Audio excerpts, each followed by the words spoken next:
స్నేహం ఎలా ఉంటుంది, చెడ్డవాళ్ళతో స్నేహం ఎలా ఉంటుంది అనే దాన్ని ఒక పద్యం ద్వారా మన ఏనుగు లక్ష్మణ కవి గారు చెప్పినటువంటి పద్యాన్ని ఈరోజు మనం నేర్చుకుందామా? మొదలు చూచిన కడు గొప్ప పిదప కురచ అది కొంచెము తరువాత అధికమగుచు తనరు దినపూర్వ పరభాగ జనితమైన ఛాయ పోలిక కుజన సజ్జనుల మైత్రి మొదలు చూచిన కడు గొప్ప పిదప కురచ అది కొంచెము తరువాత అధికమగుచు తనరు దినపూర్వ పరభాగ జనితమైన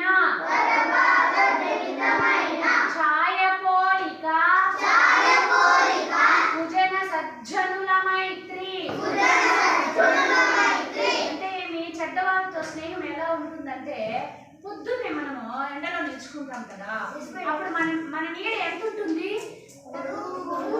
మనకంటే చాలా పొడుగుగా ఉంటుంది. చూసారా? అంటే మీ చెడ్డవాళ్ళు మనతో స్నేహం చేసేటప్పుడు ఫస్ట్ అన్ని డాంబికాలన్నీ చెప్పుకుంటూ ఉంటారు అనమాట. ఆ తర్వాత మధ్యాహ్నం ముందుకి ఏ విధంగా కూర్చగా అయిపోతారు కదా నీడ, ఆ విధంగా రోజు రోజుకి వాళ్ళ చెడ్డవాళ్ళని వాళ్ళు ఉండే బుద్ధులన్నీ బయటపడిపోతాయి.